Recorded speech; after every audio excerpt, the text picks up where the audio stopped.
Nada, hermano, le damos gracias al Señor por estar aquí, poder compartir juntos, empezando un nuevo año. Y les decía, infinitas gracias al Señor por poder estar. Una de las cosas que más me gusta de este lugar es el púlpito este, que está bien lindo.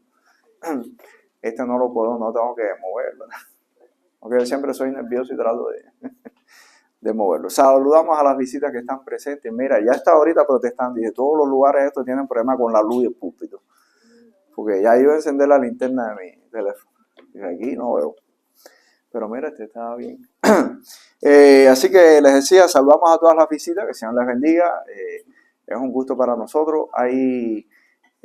La mayoría de los que estamos presentes han venido ya a la iglesia. Siéntanse bienvenidos y de manera especial saludamos a Nicolás, ¿verdad? Nicolás, el esposo de Yanin, que está con nosotros hoy.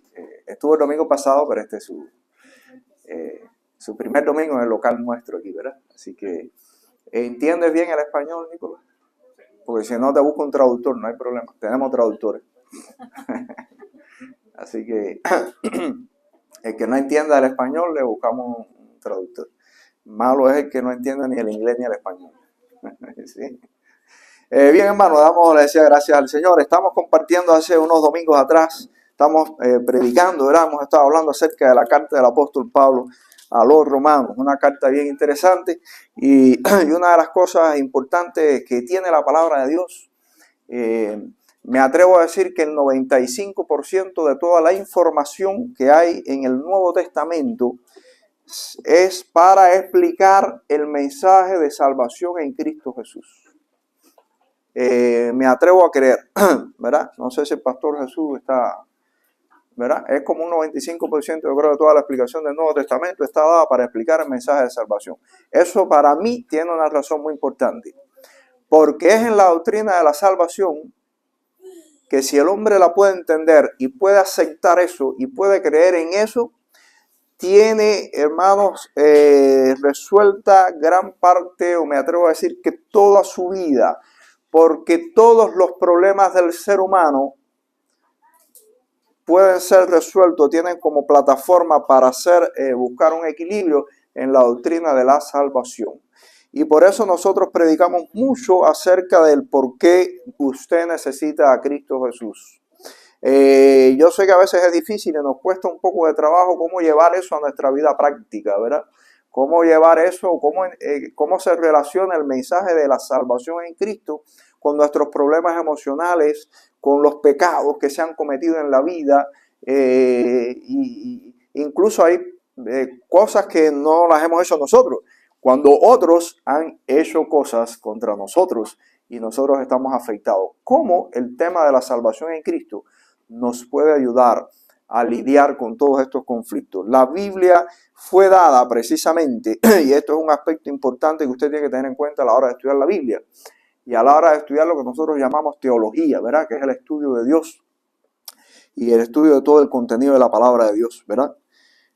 La Biblia fue dada por Dios para que el hombre encuentre solución y respuesta a todos sus conflictos desde la perspectiva de Dios. Dios sabe que vivimos en un mundo humano, en un mundo caído, en un mundo donde somos afectados emocionalmente por muchas razones, ¿verdad? La palabra de Dios ha sido dada para eso. Por lo tanto, el mensaje de la salvación en Cristo tiene la respuesta para sus conflictos. Vamos a orar.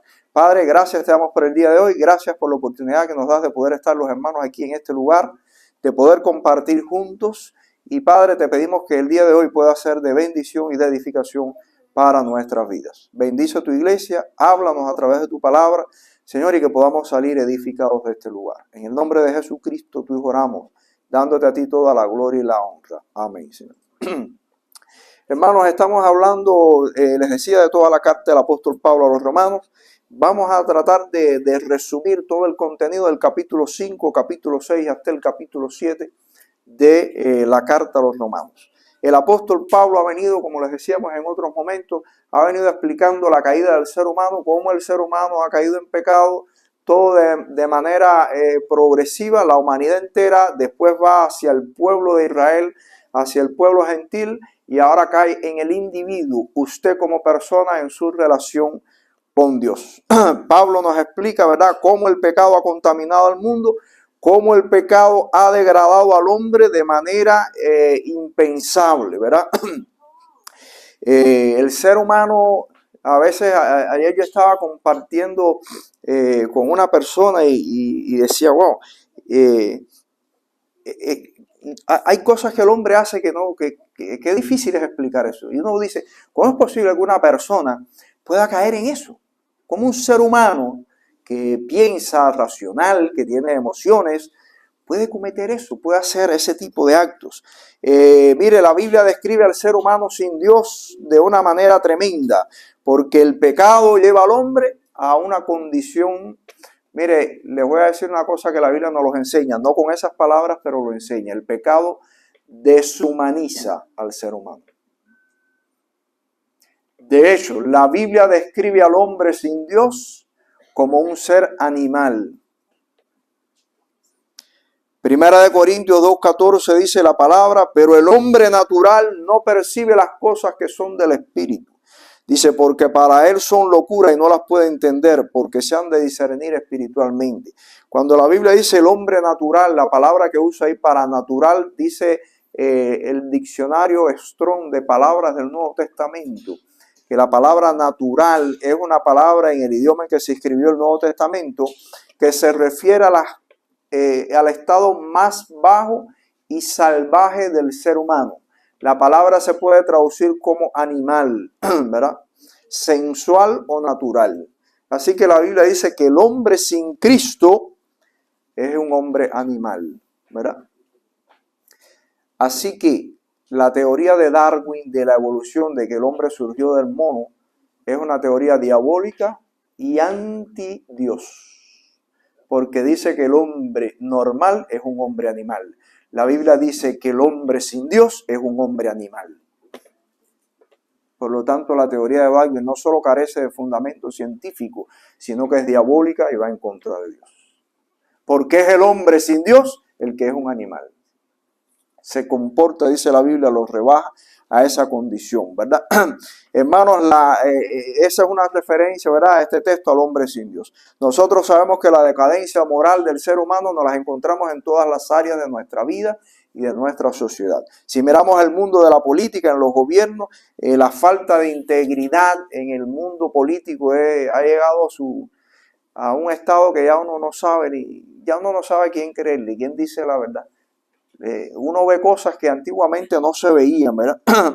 La inmoralidad, la corrupción moral, la corrupción financiera, la manipulación social. Eso es un problema tremendo en el mundo de la política. En las iglesias, todos los días prácticamente salen noticias publicados, escándalos sexuales en el mundo de la feligresía y del mundo del sacerdocio. Increíble. No debería haber sido nunca. Pero sucede, la inmoralidad ha llevado a los estratos supuestamente más santos de la sociedad, ¿verdad? El ser humano ha caído en ese tremendo problema. Problemas sexuales, ¿verdad?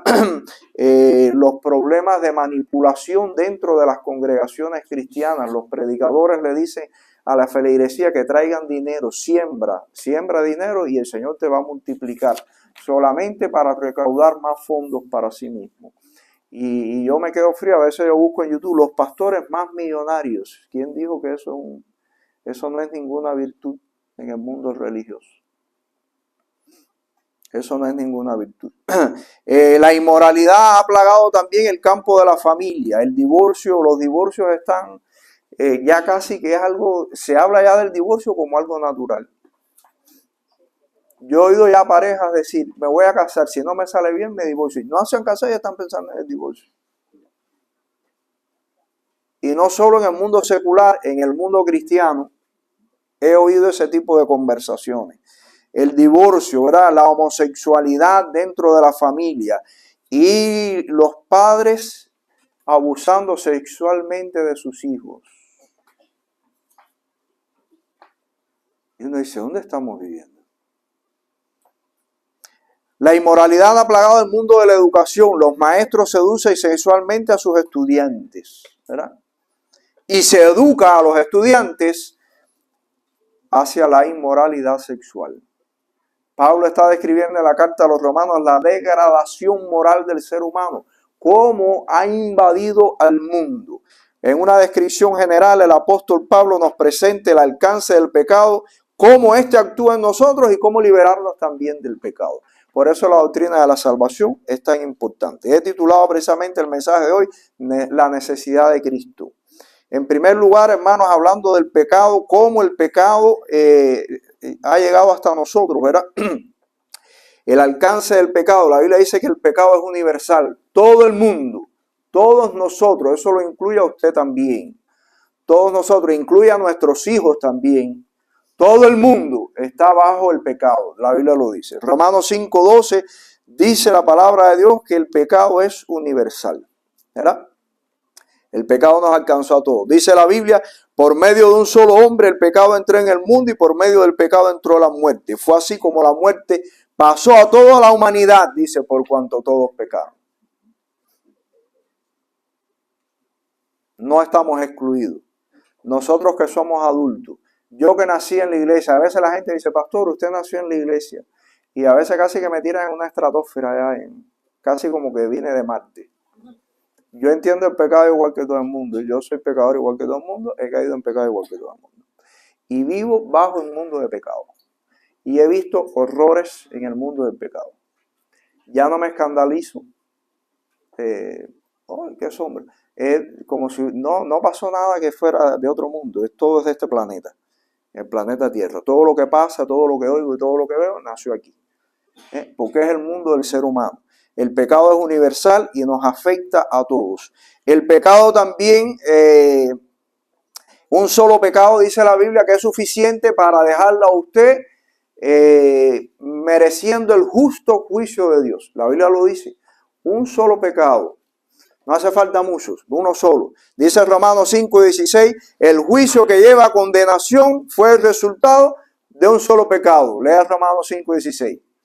Un solo pecado nos lleva a nosotros a la condenación, ¿verdad? No hace falta cometer mucho, uno solo. Usted que está ahí sentado puede pensar que usted ha sido una persona moralmente correcta, que usted no ha sido afectado por la inmoralidad. Yo no soy un inmoral sexualmente, yo no he sido nunca un ladrón, siempre he sido tratado de ser una persona correcta, me enseñaron y me educaron a una familia correcta, yo no tengo nada que ver con la inmoralidad. Déjeme darle una mala noticia. Usted no es pecador porque es inmoral. No. Le voy a dar una noticia. Adán tampoco era un inmoral. Y el pecado entró por él y contaminó el mundo. Adán no fue un inmoral sexual. No fue ladrón. No tuvo problemas en casa. No tenía suegra. No tenía cuñado, no tenía hermano, no tenía nada. Adán no tenía ni un banco que asaltar. No tenía zapatos a quien quitarle, robarle a nadie, no tenía nada que envidiarle a nadie. Adán no era un inmoral. ¿Usted sabe cuál fue el pecado de Adán? La desobediencia. Más nada que eso. Así que dice la Biblia que el pecado entró al mundo por un hombre y por el pecado a la muerte, y la muerte pasó a todos, dice, por cuanto todo pecado. Así que no hace falta ser un inmoral para estar excluido sencillamente un pecador. El pecado, hermanos, tiene poder, dice la Biblia. Romanos 5:21 dice, y aquí vienen los problemas del pecado. Por eso, todos los conflictos que hay en nuestra vida son consecuencias del pecado, ¿verdad? Romanos 5:21 dice, reinó el pecado en la muerte. El pecado es un rey. El pecado gobierna, la Biblia lo dice. Estamos viendo, hermanos, un problema de autoridades que actúa sobre nosotros. El pecado reina, pero una buena noticia, el dominio del pecado es corto y de poca duración, si usted conoce a Jesucristo. Porque el apóstol Pablo dice en Romanos que el pecado reina hasta que usted conozca a Cristo. Cuando usted conoce a Cristo, entonces Cristo pasa a reinar en su vida y el pecado queda destronado. Porque el pecado, como dijo alguien una vez muy acertadamente, tiene poder pero no tiene futuro. Puede dominarnos por un tiempo. Ahora bien, ¿cómo actúa el pecado en nuestra vida? ¿Cómo actúa el pecado? El apóstol Pablo lo explica también en la carta a los Romanos. En Romanos 5, Pablo explica el pecado, lo que hace, cómo llega a nuestra vida. En Romanos capítulo 6, cómo actúa el pecado en nosotros. No solo es que todos somos pecadores, ahora cómo actúa. Y aquí viene el conflicto en el que usted se enreda todos los días, ¿verdad? Igual que yo. Dice que el pecado actúa en el cuerpo. Miren, nuestro cuerpo. Romanos 6:6 dice la vieja naturaleza, hablando del pecado. Y el pecado, dice, el cuerpo pecaminoso actúa en nuestro cuerpo. Romanos 6:12 dice que el pecado reina en nuestro cuerpo mortal. Reina en el cuerpo. Y el versículo 13 dice en los miembros de nuestro cuerpo. Hace algunos años, siendo pastor en Cuba, en una iglesia que estuve pastoreando, había un hermano de la iglesia a quien yo quise mucho. Ya está en la presencia del Señor. Era un anciano. Tendría para aquel entonces unos 80 años. Y yo recuerdo, él un cristiano muy tremendo, un fiel cristiano. Y yo lo visitaba mucho, compartíamos juntos. Pero a la casa de él siempre visitaba una señora ya mayor, pero era mayor que yo, pero mucho más joven que él. Una mujer de esta cuerpúa, mucho cuerpo, pero muy cariñosa. Se excedía en cariño. Y ella siempre que llegaba a la casa, si estaba yo o estaba el hermano, se lo comían a beso y abrazo y lo abrazaba y casi que nos cargaban en un abrazo. Y yo me acuerdo que una de las veces estando yo ahí visitando al hermano, llegó el hermano y contentísimo, pues, allí tremendo. Y después que se fue, el hermano me dice a mí, no, esta hermana no me gusta, es una buena hermana. Él era un anciano. Me dijo, pero a mí no me gusta esa forma de ella, cada vez que me va a saludar, te come a besos y abrazos, y es un cariño tremendo, se excede. Y me dijo aquel anciano, y me puso a pensar, me dijo, yo soy un anciano, pero la carne está viva. Y dije, bueno, si él piensa así, hay un dicho que dice, que el que ve las bardas de su vecino arder, ponga la suya en remojo. Si él que es un anciano piensa así, imagínense yo que soy joven, ¿verdad? Hermanos, el pecado actúa en la carne. Ese es el gran problema que tenemos con el pecado, ¿verdad? La Biblia lo dice. Por eso, hermanos, la única forma que tenemos de vencer el pecado, ¿usted sabe cómo es? Lo dice Pablo en Romanos. Matando la carne. La muerte es lo único que vence al pecado. Por eso Pablo dice, la paga del pecado es la muerte. La paga del pecado. La única manera que tenemos de vencer a la carne, de aniquilarla, es muriendo. La paga del pecado es la muerte, pero imagínese usted si nosotros morimos, se nos acabó la existencia. El pecado genera, hermanos, más pecado también, dice Romanos 6:19, que no ofrezcamos nuestros miembros al pecado, dice, porque el pecado, ofrecer los miembros al pecado, lleva más y más a la maldad. Pablo explica el proceso, el ciclo de la inmoralidad. Hoy los psicólogos explican cómo funciona, cómo el hombre cae, ¿verdad?, tan bajo. Porque usted empieza diciendo un poquito, el que le gusta tomar una línea, mañana es medio vaso, pasado es el vaso. Y cuando viene a ver, ponme la botella al lado. Y porque el mal va engendrando más mal. Y se va produciendo, ¿verdad? Pablo lo dice. Dice que el ocuparnos, ¿verdad?, de estas cosas genera más mal. Aquí Pablo presenta el ciclo de la degeneración. Y el resultado, dice la Biblia, que es la muerte. En la Biblia hay un ejemplo muy clásico que siempre usamos, el ejemplo de David y Betsabé. David era el rey. Y David se estaba un día paseando, no fue a la guerra. Error fatal. David no fue a la guerra ese año. Los reyes en la antigüedad eran los primeros que iban a la guerra. Él no fue. Estaba paseándose y se encontró a una mujer llamada Betsabé que se estaba bañando. Y podemos especular mucho acerca de la historia entre David y Betsabé, ¿verdad? Y qué hacía Betsabé bañándose desnuda a la vista del rey. Pudiéramos decir muchas cosas, ¿verdad? Pero lo cierto fue que David le gustó la mujer, la mandó a buscar. ¿Quién le iba a decir en aquella época al rey que no? David estuvo con la mujer, después le llega la noticia que la mujer salió embarazada, David se puso nervioso, dijo, alabado. Y cuando se entera era la mujer de Urías de Eteo, uno de sus principales generales del ejército, mandó un mensaje rápido para el ejército, pongan Urías en la fila adelante para que lo maten. Se empezó a enredar el hombre, porque un pecado, un mal genera otro mal, y después otro mal, y otro mal. Hay gente que me dice, no le hace daño a nadie. El otro día estaba predicando a unos compañeros míos de trabajo, estábamos en el comedor, y estábamos hablando del problema que está viviendo la sociedad hoy con todos estos pecados sexuales y toda esta modernidad de la sexualidad que no importa si es homosexual o no sé, si toda esta locura que hay ahora. Me dijo, bueno, es verdad que él no le hace daño a nadie.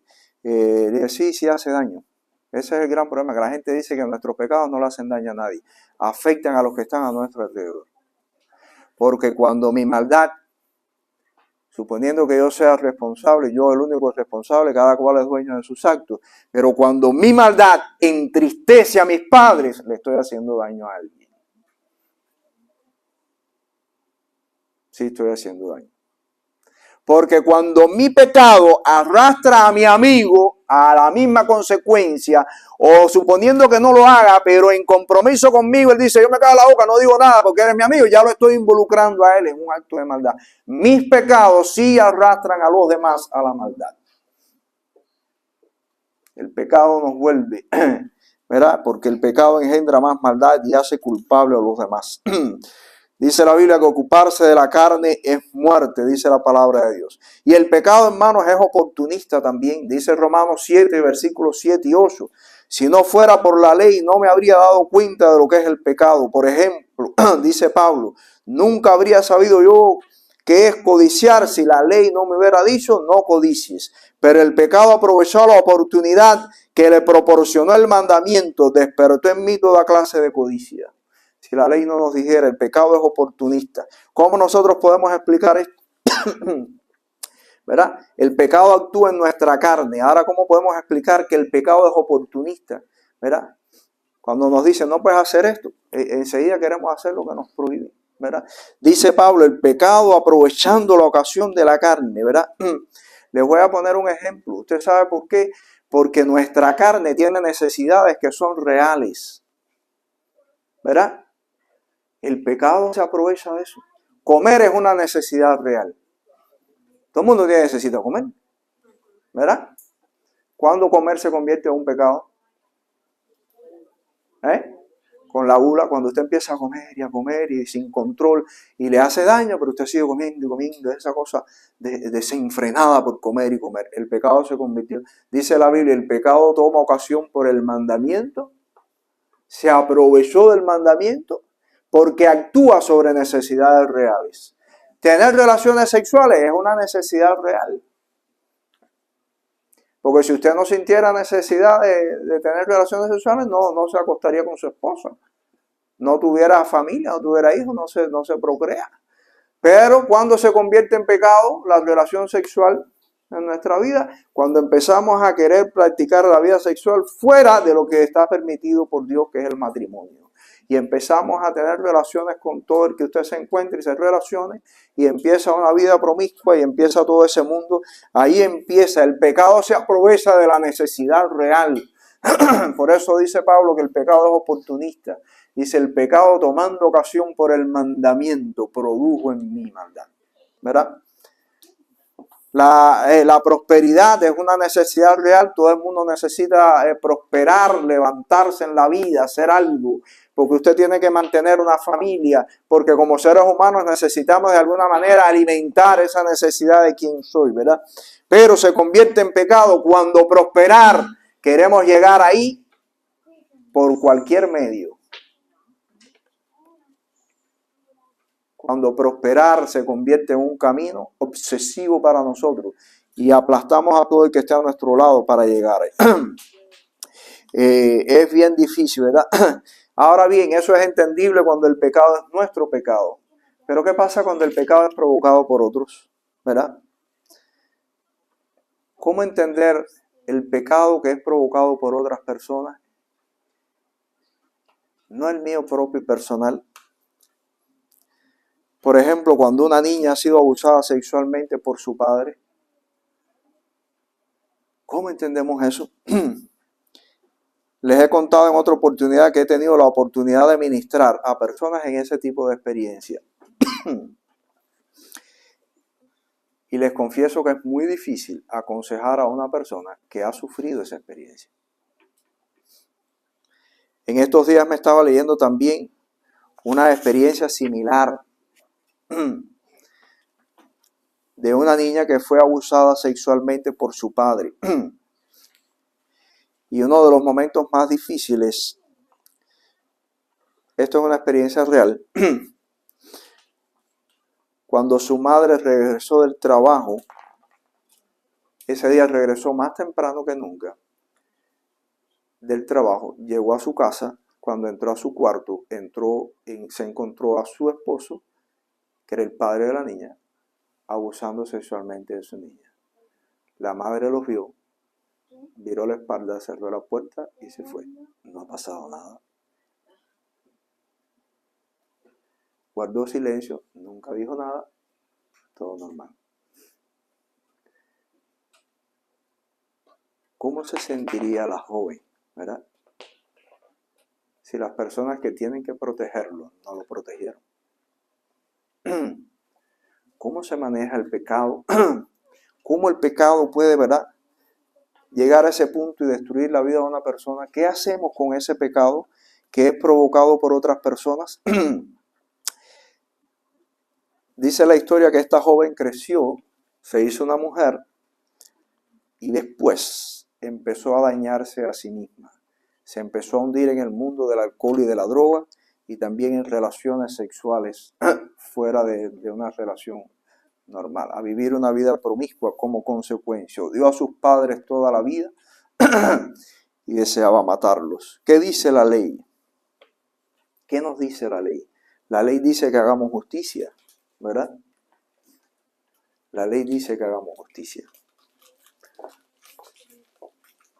Pero el problema es que cuando actuamos para hacer justicia por nuestra cuenta, empezamos a caer en otro pecado. Porque el pecado, aprovechándose del mandamiento, produce en mí maldad. Uno dice, ¿cómo resolver esos problemas? ¿Verdad? ¿Cómo resolverlos? Y en este grado de conflicto, el apóstol Pablo cayó en la misma frustración. ¿Cómo hacer justicia ante una maldad extrema cuando lo que la justicia humana nos dice es, ¿verdad?, actuar de una manera que muchas veces nos lleva a otro pecado más? Pablo se encontró en este dilema y en esta frustración humana y dijo, miserable de mí, ¿verdad? Encuentro que el bien que quiero hacer no hago y el mal que no quiero. Pablo se encontró en un dilema humano que él no podía resolver en su vida. Un sistema de leyes operando, que está desde afuera operando en su cuerpo, en su mente, que él no puede resolver. Y Pablo dice, me encuentro que hay dentro de mí una ley que me dice haz esto, pero hay otra que no me deja hacerlo. Y Pablo se encontró en una frustración tan grande que Pablo dijo, miserable de mí, ¿quién me librará de este cuerpo de muerte? Pero Pablo termina diciendo, más gracias doy a Dios por Jesucristo su Hijo. Él me librará de este cuerpo de muerte. ¿Verdad? Cristo nos libera de esa condición. Pablo lo explicó de una manera muy sencilla. En Romanos capítulo 7 usó una analogía, la analogía del matrimonio. Dice, hermanos míos, ¿cómo nos liberamos del pecado? Bueno, dice Pablo, matando la carne, haciendo morir el cuerpo. ¿Pero cómo morimos? Pablo dice, háganse la idea que una persona, una mujer y un hombre están casados y mientras están casados, si la esposa abandona a su esposo y se casa con otro hombre, es adúltera, eso es adulterio, ¿verdad? Pablo está ejemplificando al hombre. Dice, la mujer está sujeta a su marido por la ley. El marido es representado en este pasaje por ¿quién?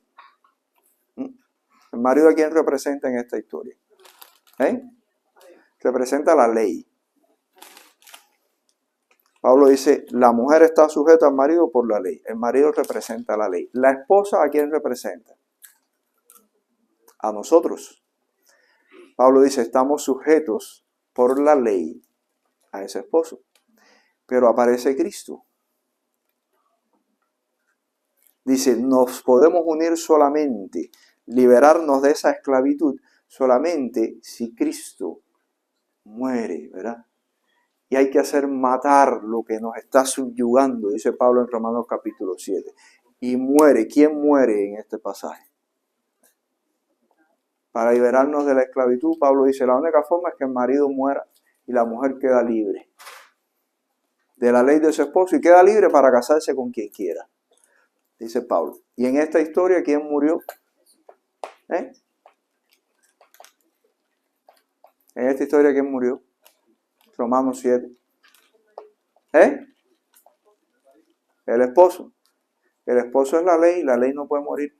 Porque dice Pablo que la ley es justa, santa y buena. La única manera de liberarte de Luisito, ¿cuál es? Matarlo. Pero Luisito es la ley, no lo podemos matar. Que traiga la suegra. Se va a volver violento Luisito. Hay dos formas.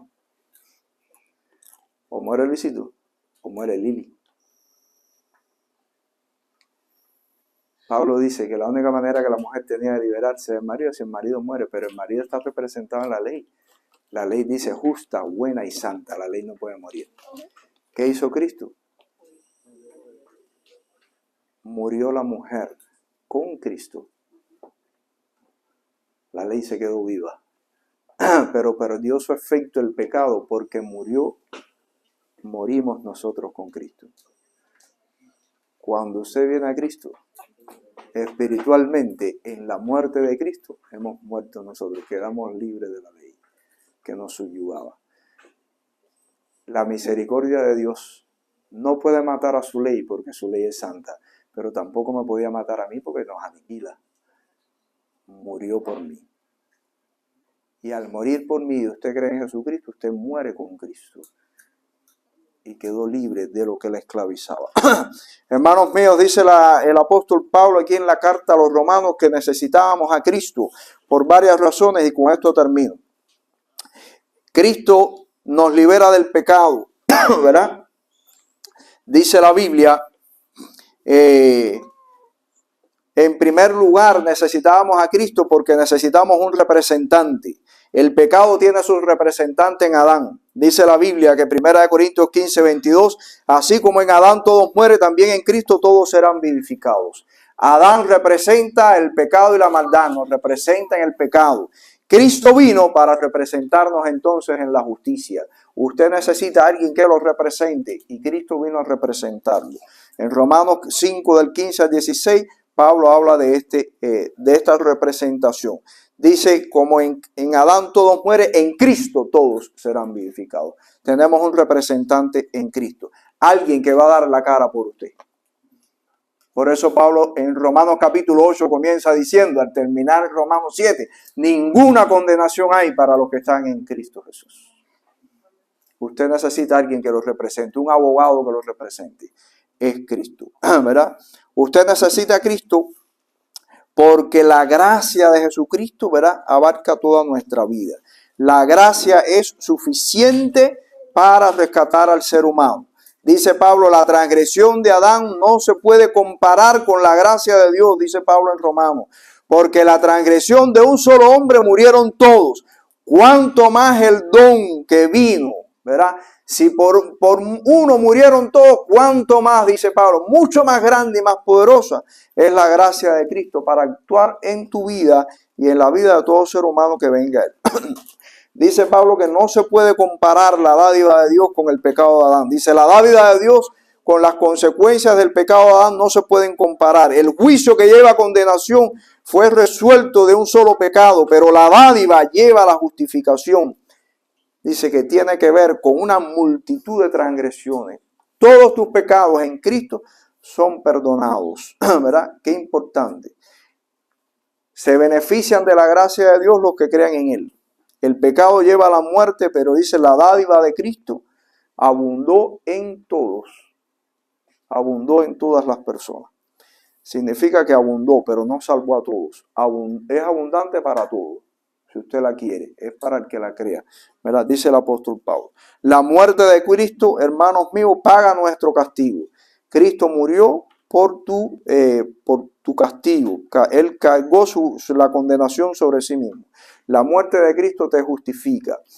Y dice la Biblia también en Isaías 53, muy importante, que las heridas de Cristo sanan tus heridas.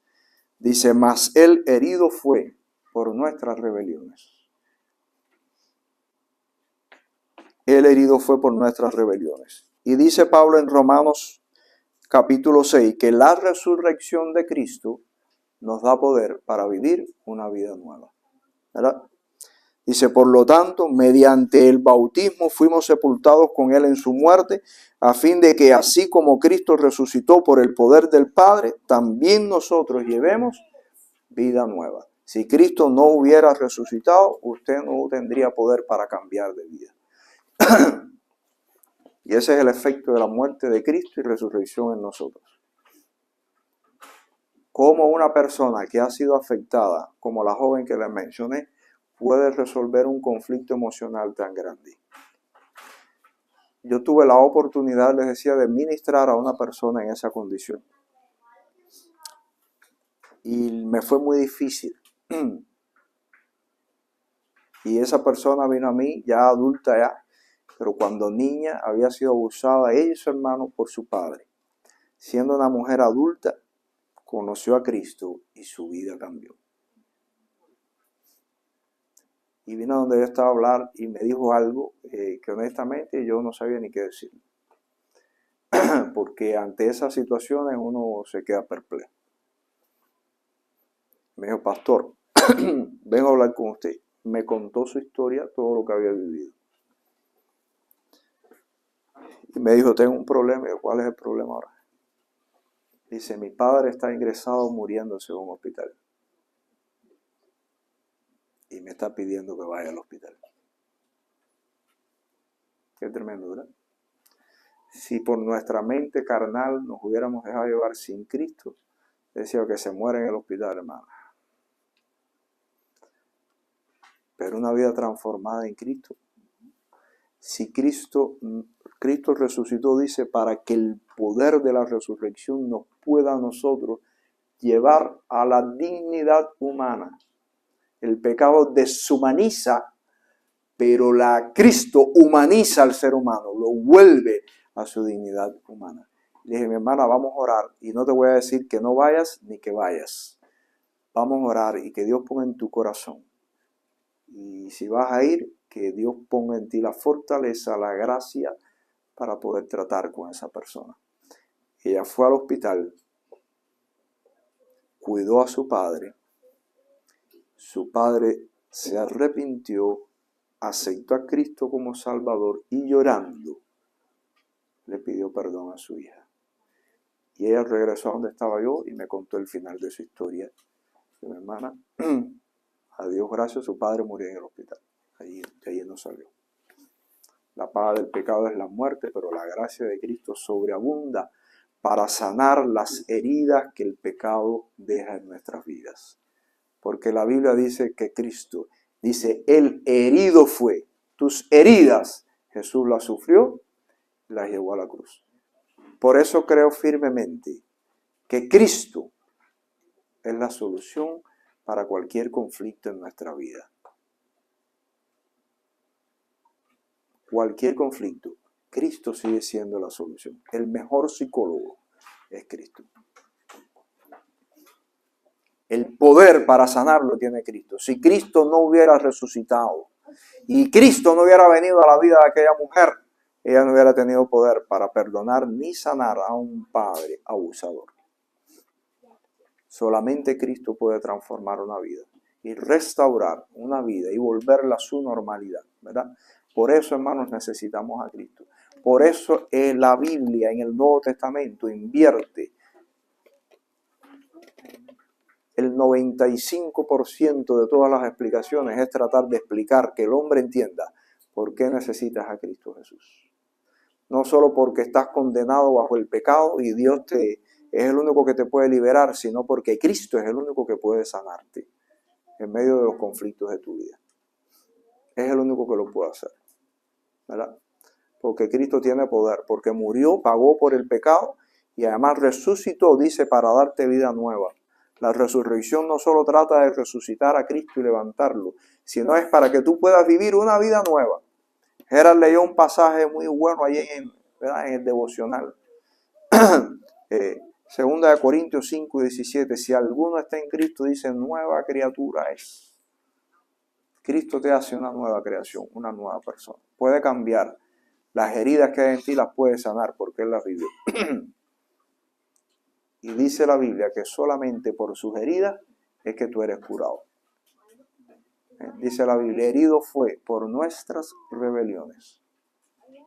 Dice, por su llaga fuimos nosotros curados.